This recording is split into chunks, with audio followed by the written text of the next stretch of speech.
Mi nombre es Beatriz Lara y hoy les voy a contar una historia que no es solo mía. Es la historia de cómo la dignidad de una mujer puede ser atropellada cuando incluso con todas las pruebas claras, la justicia no logra protegerla.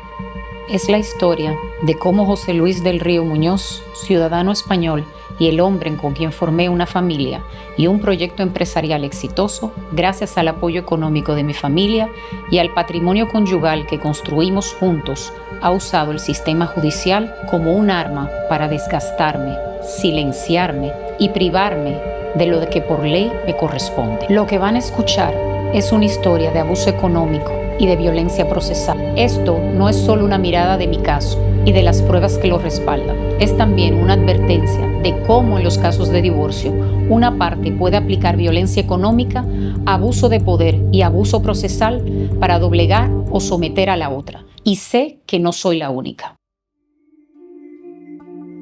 En el 2005 contrajimos matrimonio bajo el régimen de comunidad de bienes. Él venía de España y no tenía absolutamente ninguna relación con el mercado empresarial dominicano. Me casé convencida de que íbamos a construir una vida juntos, una familia y un proyecto empresarial sólido. En ese momento vivíamos en Estados Unidos y fue mi padre, Manuel Lara, quien no solo nos apoyó económicamente, sino que también puso sobre la mesa sus relaciones bancarias, empresariales e incluso se asoció con nosotros.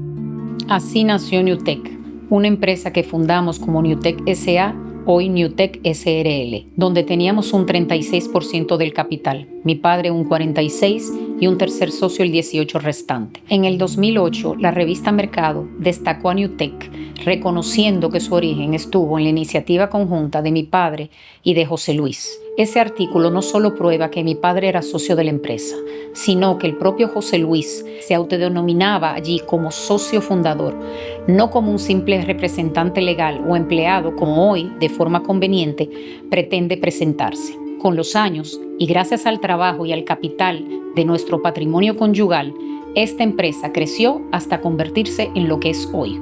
Un grupo de empresas que ha reportado beneficios netos superiores a 280 millones de pesos e ingresos anuales de miles de millones de pesos.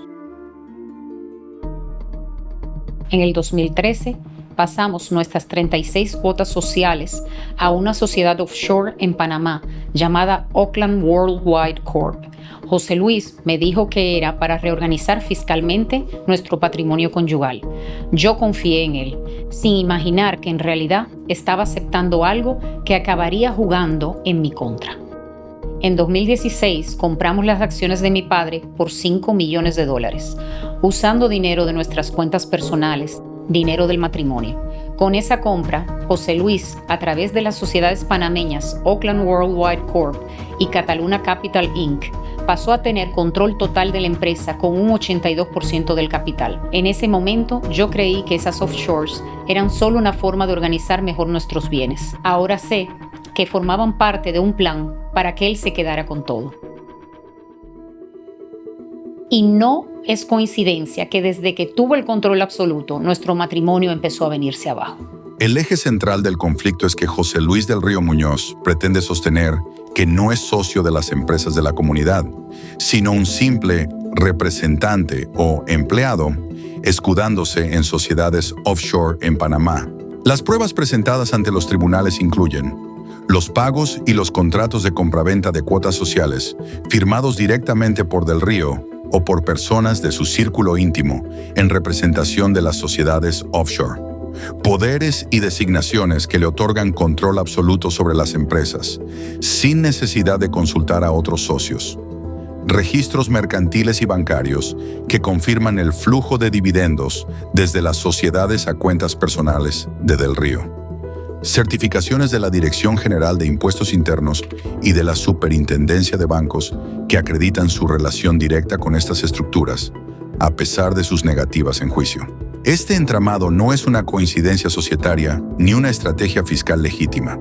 Es un caso típico de uso fraudulento del velo corporativo de sociedades offshore, donde estas son utilizadas como instrumento para defraudar derechos conyugales y ocultar bienes que por ley forman parte de la comunidad y deben ser incluidos en la partición.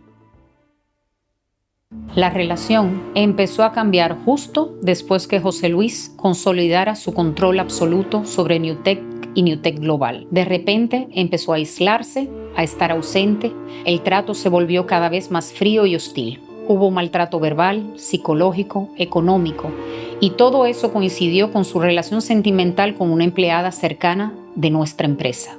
No solo se involucró con ella, sino que la colocó sin pudor alguno como directora de empresas que pertenecían a la comunidad matrimonial. Y de la noche a la mañana, esa persona empezó a exhibir una vida de lujos, apartamentos en torres exclusivas, vehículos de alta gama, cosas inalcanzables para el sueldo de una empleada. Hoy en día, el señor del Río está casado con esa misma empleada. A mediados de 2021, a pesar de todo lo ocurrido, hablamos de poner fin a nuestro matrimonio de mutuo acuerdo. Decidimos que lo más justo era valorar nuestros activos para hacer la partición. La licenciada Betania Martínez, que era amiga de ambos y abogada, aceptó ser mediadora. Se contrató tasadores para los bienes inmuebles y una prestigiosa firma para valorar el conglomerado empresarial. Era la misma firma que él y mi padre habían contratado en el 2015. Cada uno pagó $32,450 por esa evaluación, pero pronto quedó claro que José Luis no iba a permitir que el proceso fuera transparente. Cuando vio que no podía manipular el resultado a su antojo, se negó a entregar la información que la firma necesitaba. Incluso llegó a amenazar con acciones legales. En la práctica, bloqueó la tasación y me dejó sin acceso a la valoración de lo que era el principal activo de nuestro matrimonio. En mayo de 2022, propuse reunirnos con nuestros abogados para concretar el divorcio y partición amigable de los bienes y evitar más desgastes. Su reacción fue ponerse en el papel de ofendido, de víctima, y negarse a reunirse si había abogados presentes. La sola entrada de mis abogados al proceso y el hecho de que propusiera de que hubiera representación legal en esa reunión no solo llevó a que él se negara, sino que también marcó el inicio de una ola de violencia económica y procesal que estoy viviendo hasta el día de hoy. Ahí terminó cualquier posibilidad de conciliación. En lugar de buscar un acuerdo justo, él convirtió el proceso en un campo de batalla, y lo hizo con nuestro propio dinero. El patrimonio que construimos juntos lo ha usado para atacarme.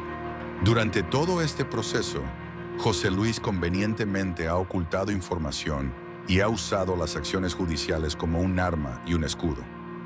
Beatriz se ha enfrentado a más de 20 abogados en los más de 80 casos en los tribunales, que ha tenido que costear pese a las limitaciones económicas que le ha impuesto el propio José Luis del Río. Todo con un objetivo: hostigarla y desgastarla. La violencia procesal no fue solo contra Beatriz. Demandó a su padre, denunció a las fiscales que investigaban su caso, demandó a sus abogados e incluso presentó querellas contra la notaria designada para la partición de bienes. Pero la violencia no ha sido solo en los tribunales, también ha sido en lo económico. Le cortó los ingresos que percibía por alquiler de locales comerciales. La dejó fuera de los dividendos que antes recibía de Newtek. Y lo más grave, se niega a pagar la pensión alimenticia que le ordenó la Corte de Apelación del Distrito Nacional para que pueda mantener un nivel de vida digno. Más de 2 años incumpliendo la sentencia que le otorga dicha pensión. Por eso fue condenado por la Cámara Penal del Distrito Nacional al pago de la pensión y a la reparación de los daños causados. Con todo esto, José Luis del Río dejó a Beatriz prácticamente sin sustento. Él tiene los recursos, pero elige no pagar, porque sabe que así me asfixia económicamente. En el corazón de este caso está el truco legal que José Luis del Río convirtió en su arma: esconder el patrimonio conyugal detrás de sociedades y compañías offshore.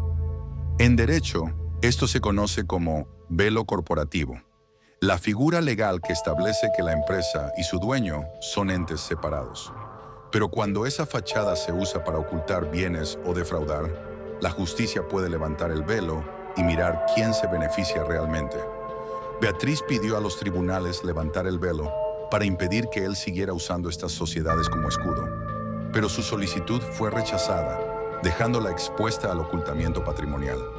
Hoy, la Suprema Corte tiene en sus manos la oportunidad de corregir el rumbo, reconocer que el levantamiento del velo corporativo es una vía legítima para proteger a los cónyuges frente a fraudes patrimoniales. Pero no se trata solo de un caso conyugal. El mensaje trasciende. Si no se actúa, se legitimaría que cualquiera pueda esconder bienes en sociedades para salirse con la suya mediante maniobras fraudulentas.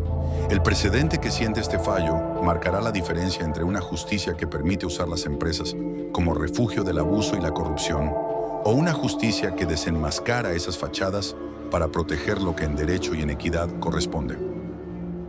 Yo no estoy buscando victimizarme, no estoy buscando venganza, no estoy buscando retaliación ni nada por el estilo. Desde los inicios, mi objetivo siempre fue que las cosas se repartieran de manera justa, que mi hija también entienda de que uno no se deja pisotear, abusar de nadie.